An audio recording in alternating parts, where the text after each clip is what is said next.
In today's episode, we're delving into the topic of breaking through mindset barriers as an entrepreneur, particularly when the legacy of single parenthood still lingers.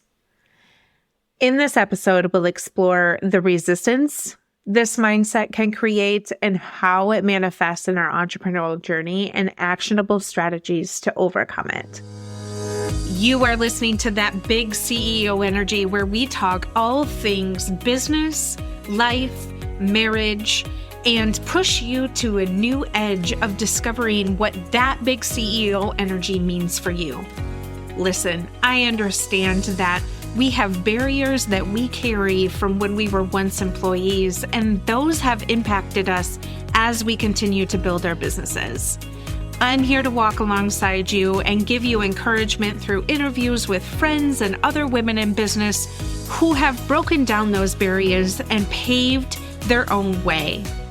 Tune in with me as we uncover some of the unconscious things that we do that keep us from building that big CEO energy we've always dreamed about.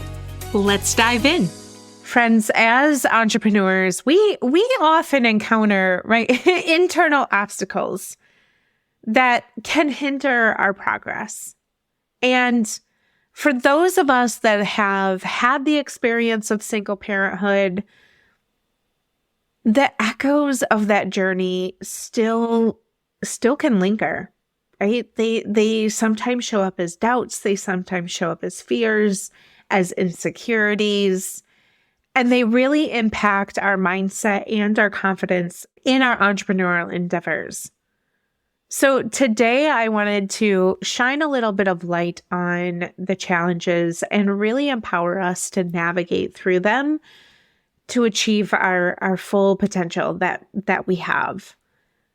And so to begin our exploration, I want to unpack the resistance that can arise out of the experience that we either are still in as a single parent or that we have had the experience of. And many of you know that I was a single mom for many years, but not only did it impact how I showed up when I was in corporate and the way in which I, quote unquote, climbed the ladder, it impacted the way that sometimes how I show up in my business. And what I mean by that is I didn't realize that all of the things that I was hustling for when I was a single parent, I didn't realize that all the mindset that I had then would be completely shattered now in the best way possible. I didn't recognize any of that. And sometimes I still don't, if I can be honest about it. So I'll just bring us back to a little bit of my story, which is many of you know, again, that I was a single mom, but I also was on state assistance for the first probably 6 years of her life. I was a young mom. I had gotten pregnant when I was 19 and had her when I was 20. So I had no business having a child, especially when, her dad was unstable and I was unstable and we were just babies having a baby. That is what it was. Yes, I worked. I was a college dropout at that point. I had attempted to go to college and that didn't work out. So during the time that I was kind of flailing in my 18, 19-year-old self, I was working at a gas station, of all things. And not that there's anything wrong with a gas station, but I had already felt like I failed. And the reason why I felt like I failed was because I grew up in a family that you go to school, you get a 9-to-5 job, and that is how you stay out of poverty. My mom at that time had moved into a regular job. Matter of fact, she worked at a local grocery store here. And this was post-divorce. So she had divorced my dad when I was 16, coming up on 17. We had moved out, and then we moved out actually to my grandparents' house. And it was her and I. We lived there for a while. So multiple times throughout my life, I grew up with a single mom. I grew up with a single mom when I was little. She was a single mom for many years. She divorced my dad when I was 2, and then she divorced my dad when I was 2, and then when I was 7, she remarried. So for a good 5 years, she was a single mom, and then they were married for almost 10 years. And my mom and my stepdad got a divorce, like I said, when I was 16, almost 17. So she's been a single Pringle, pretty much. Hasn't remarried or anything since I was 17 years old, and I'm 38 now. So 21 years. So I have seen her be a single mom. I have seen her raise kids and other people's kids, especially in the daycare world. But I can sit back now and, with a lot of therapy, recognize how those factors became instilled into me, and how that her journey actually became a part of my journey. Not that she had her children out of wedlock, but that she also had them young, and she also had them not super young. She was early 20s. But that the impact that had, and the journey that put my mom on, was soon to become a journey that I was putting myself on, which was having to hustle, having to sometimes rob Peter to pay Paul, having sometimes to rely on state assistance. And so in my journey, I had gotten to a point where when she was 5, I decided that I was going to go back to college and I was going to finish what I had started. And I worked 3 jobs. My mom was instrumental, and I will always be in debt to her for helping me, not just financially, but if I needed a sitter because I had to go to class, she would take my daughter. And I had a wonderful family support system, and I will not take that away. But there were still struggles that I had, right? I had financial struggles. I had struggles of feeling like, am I ever going to make it? Am I ever? And when I say make it, I put it in parentheses, because making it to me meant having financial stability.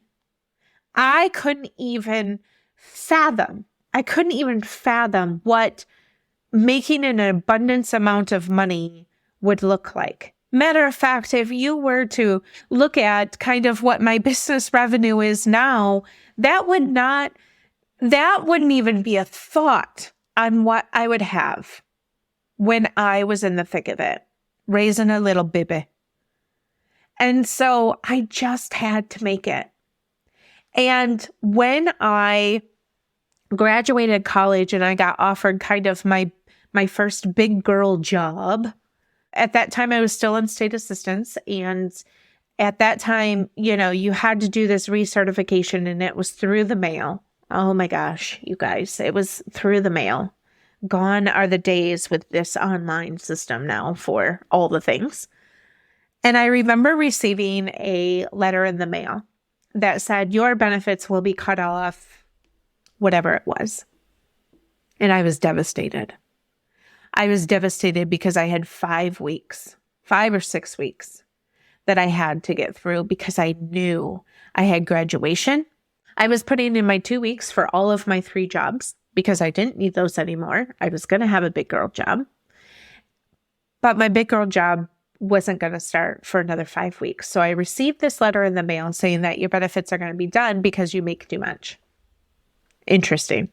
At that time, I don't even know what I was making. I think minimum wage then was like $7 or something. It was ridiculous. But I got this letter. I called, and my caseworker was a very lovely woman. I can't ever remember her name. But I called her and I said, I have a problem. And I don't know if you can help me, but I have 5-6 weeks until I will not have to have any of this anymore. And she said, what do you mean? And I explained to her what I just explained to you. And she said, let me see what I can do. If you don't hear from me by tomorrow, that means my hands are tied. There's nothing that you can do. But if I call you, then that means I'm going to need you to come into my office. And I said, okay. So I got a call the next day at like 8:30. I think it was before it even opened. And she said, I had a very long meeting with my boss. Can you get in here today? And I said, absolutely. She said, when? And I said, I will come when it opens. And ironically enough, I didn't have to work that day. I got like one day a week. And I was taking 21 credit hours. I was working 3 jobs. It was unreal, you guys. So I showed up in her office and she said, I just want to share something with you. Do you know that in my caseload of over 360 some people, you are the only one that has come up with a plan to get off state aid? And she said, so for that, we've pulled some strings and you will have 8 weeks of help. And I just began to bawl because I thought, this is what's going to help me get to the other side. And so I left that office and I said to her, you will never see my face again in this office. And she said, I hope that that is true. And I said, I promise. And I've never stepped back foot in that office ever again.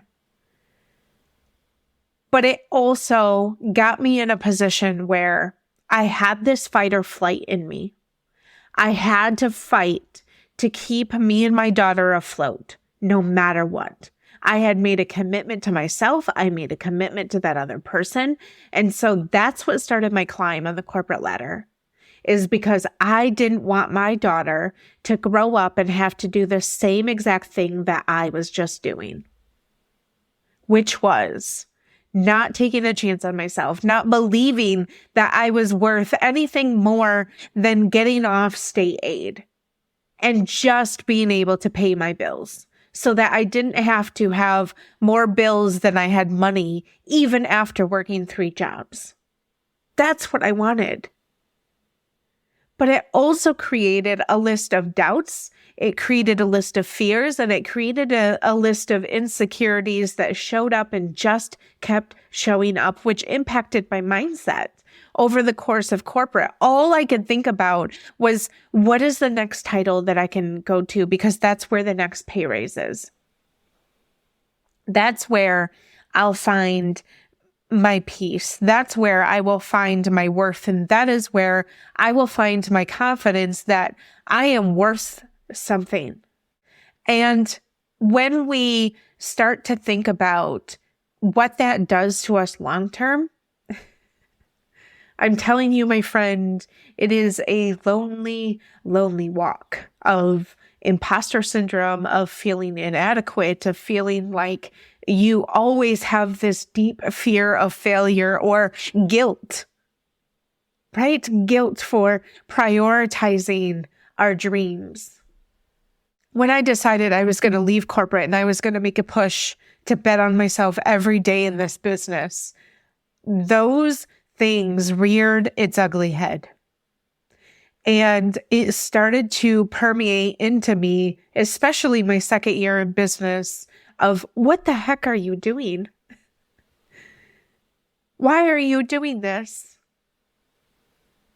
You're going to fail, right? You're going to have to go back to corporate because that's where you find security. That's where you find the meaningful parts of life, is inside those 4 walls, inside that building. But I was tired. I was tired of screaming at the top of my lungs because I was a woman filled with a male-dominated industry. Right? I had resistance because it started to manifest as these feelings of inadequacy. And so I often would stay in a position that I overwhelmed my stay in because I had such a long time wrestling within myself of, am I good enough?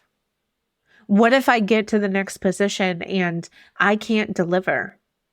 What if I get to the next position and they find out who I really am, which is just a single mom that was on welfare that honestly deserved to just stay?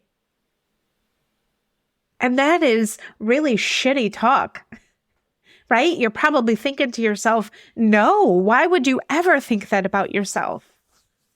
But when you're a single mom and you're living in your own head the whole entire time, and maybe you're dealing with another parent that's not so helpful, that's not so great, but you have greatness inside of you, and you keep chasing the next the next best thing, and all you have is people and feelings that are telling you you're not going to make it, you're not going to be able to do it, you're not ready to take on the next big thing because you haven't learned all there is to learn. When you have all of that circulating, you have no choice but to feel like an imposter. So if you're feeling that way too, I'm sitting with you and I hear you. But when we start to unpack that resistance, it's really essential to recognize and maybe get some help on working through the barriers that arise so that you can understand where their origins are coming from and effectively address and overcome them. And that's something that I had to do, which was I had to play the game of, where is this coming up in me? When I launched my business, it was the adrenaline of, I've got to hustle to make this happen. I've got to get to X amount of dollars so that I can make it. And that's valid. That is absolutely valid. That is something that you have to weigh in with yourself, right?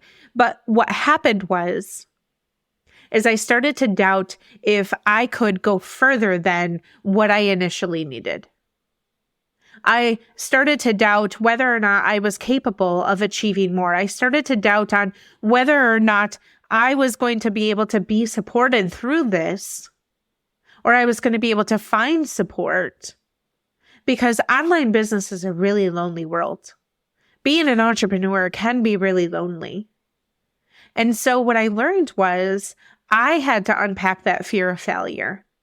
And I have to actively, still to this day, even not being a single mom at this point in my life, right, with my wonderful husband who is an adoring support system, I still have a fear of failure. I still have a fear of prioritizing my dreams because of the guilt that comes with it. But I had to be serious with myself, because one thing that I made a commitment to myself when my daughter was little was that I would not miss out on anything. So in corporate, yes, that set me back. Why? Because I had to prioritize being a mom. I had to. And that corporate world is a world where, unfortunately, unless everybody gets on board, as a mom, you're not fully supported. I'll die on that hill. And I don't know if that's ever going to change. So I had to prioritize being a mom, and I was okay with that. Outwardly, I was okay with that. But inwardly, I was saying to myself, how can I get to the next level when I also have to prioritize being a mom? This isn't fair. And it's not fair. It's still not fair. So when I then showed up as an entrepreneur and I was like, yep, I'm going to do the thing. I'm going to push this out and I'm going to do it, right? I'm going to do the thing. I also had to prioritize being a mom. That came with its own series of guilt as an entrepreneur, because I'm not doing enough in my business to get me to the next level faster, because I have to prioritize being a mom. And that is not what I wanted for myself. That is not what I wanted subconsciously for when I showed up in my family. And I have to be honest about that, because listen, my kid she's fantastic. Like, I don't know how much better of a kid that God could have blessed me with, quite frankly. Like, she was an easy baby. She was an easy toddler. She was an easy kid. Yes, we've had, a blip on our radar of having to go back and reassess mental health. Like, we had all of that.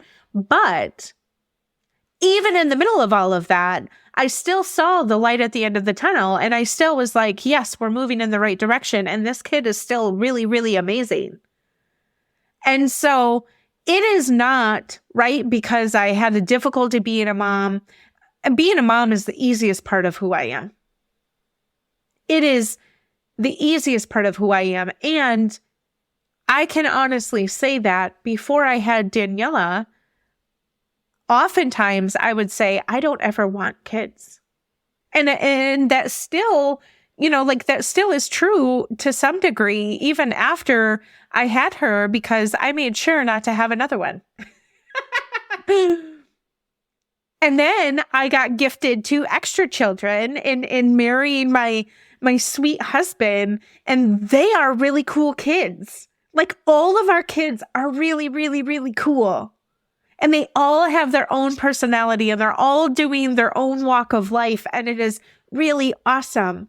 But the guilt still permeates of, am I doing enough? Am I chasing my own dream? Especially when I'm in the transition of having teens that are getting ready to get launched into the world, right? We have one that's already out into the world. He just turned 21. My gosh. We have one that's going to be turning 18. Well, when this airs, she already is 18. We have one that's going to be turning 18 in October. It's March when I'm recording this. So we have really, really cool kids doing really, really cool things. And I am so proud of each one of them. And they all have their own little personality. And it is amazing to sit and watch. But I have to be honest and say, I can't look at them without first looking at the guilt that I carry, which is, am I chasing my dream enough so that they can see that they need to keep chasing theirs?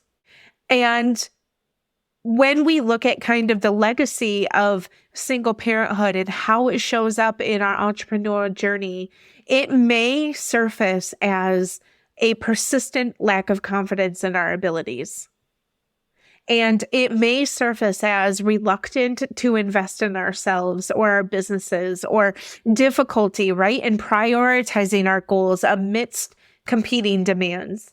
But by identifying what those are and acknowledging them for what they are, it challenges us to go into our thoughts and into our behaviors and into our decision-making processes, where we begin to dismantle these and cultivate more of this empowering mindset. And we can only do that by looking them in their face and saying, what is this coming up in me and where is it coming from? And then we can switch our mindset to, how can I quiet this down? The reality is it might not ever go away. That these thoughts might resurface at phases of our business. We have to have that reality in place, right? But we can also recognize that we need to develop capacity to be able to deal with them when they do come up. And we have to identify them and give them a name, and also give them a place to land. And the place to land is not going to be rearing its ugly head so that we're not doing the things. It is, I see you, I acknowledge you, this is difficult, but also I'm still going to keep the train moving. Because those thoughts are not who I am. It is the situation that I had to deal with, or I am currently dealing with, but I can choose to arise out of it. And so when we create a strategy for overcoming this legacy that we have built in single parenthood, and we foster a mindset of empowerment and resilience, as entrepreneurs, we first have to practice self-compassion and forgiveness. Acknowledging that it is normal to have doubts and fears, but not letting them dictate your actions is compassionate.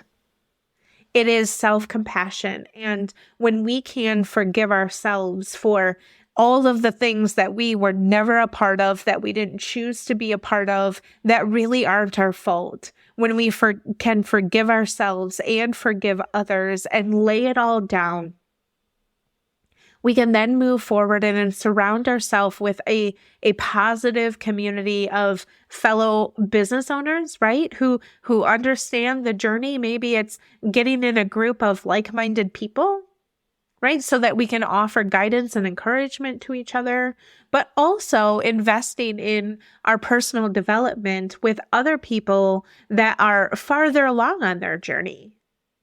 Because personal development is your business development when you're an entrepreneur. And so when we do things like get coaching or we invest in mindset work, right, as a reframe to these limiting beliefs and the things that we have going on, we then can cultivate a growth-oriented mindset, which puts us in a position that when these things rear their ugly head again, and when we're reminded that, yes, we were once single parents, and yes, maybe we still are a single parent, we can look them square in the eye and say, I understand that you're bringing this up in me because there's probably a little bit of fear.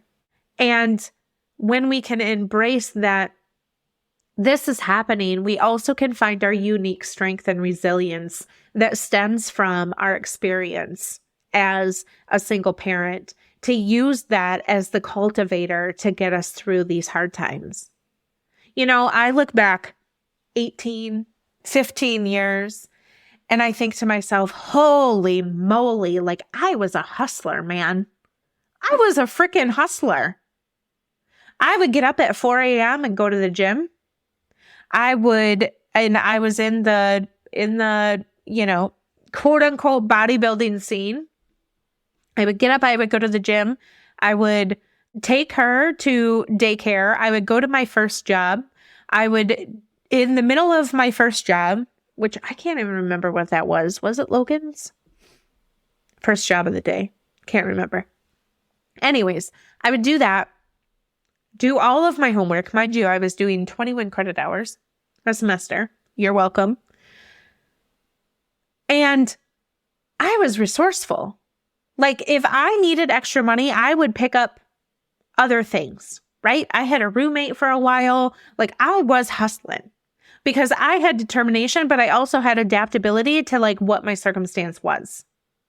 And when I can look back and I can be like, man, I was hustling, I can pick out the fact that those things still resonate within me, right? Good and bad. The good things, though, is that I am a hustler and I know that about myself and I will make something work. Come hell or high water, I know that about myself. So it's like, why not capitalize on that and use that as the driving force in my business? But when we can recognize, right, this resourcefulness that we have, the determination that we have, and the adaptability that we've honed in on when navigating these challenges, both as a parent and showing up in our business, these qualities are the invaluable assets in our entrepreneurship journey that move us forward in our path to success. Those are the things that we stand on. Those are the things that by reframing our past experiences as sources of strength and recognizing them, that rather that they be limitations, we can actually harness our full potential and achieve our entrepreneur dreams by tapping into those moments that we had when we were a single parent or we are still a single parent, tapping in those to say, I'm gonna make it work. I'm going to choose to bet on myself every single day. I'm going to do that. Because if I'm not betting on myself, who's gonna do that? So why not? Why not bet on yourself? Why not take a chance to capitalize on the fact that even though when we were a single parent, we had a lot of crap that we had to deal with. And you probably are still dealing with some of that crap if your kids are under 18 or still in college, right? You're probably dealing with some of it. But, right, there's always a but. But what do you do with it? Where do you channel the energy? Because if you're channeling the energy that you have into propelling it into something positive and choosing to step out on personal development so that you're growing through this process, you have nowhere to go, my friend, but up. So, challenge for you today. What are you going to do as either being a single parent or when you were a single parent? What are you going to do to capitalize on the strengths that you had when or if you are still in the moment? What are the strengths that you have right now? Write them down, name them. And are you going to choose to use those strengths as a way to get your mindset in a mindset of growth? Or are you going to choose to use them to bring you down? Make a choice. Make that choice today because you are worth the strength of what you were when you were a single parent. And if you are a single parent. Thanks for tuning into the show today. If you heard something that helped you, I would love it if you would leave a review and share it with your friends. This helps more people just like you become inspired to move the needle of their big CEO energy into a positive direction. If you would like to learn more about how I can help you streamline and position your business for growth or lead your business as a CEO, feel free to jump into the show notes with all of the links to find me. And don't forget to head over to Instagram so we can be pals.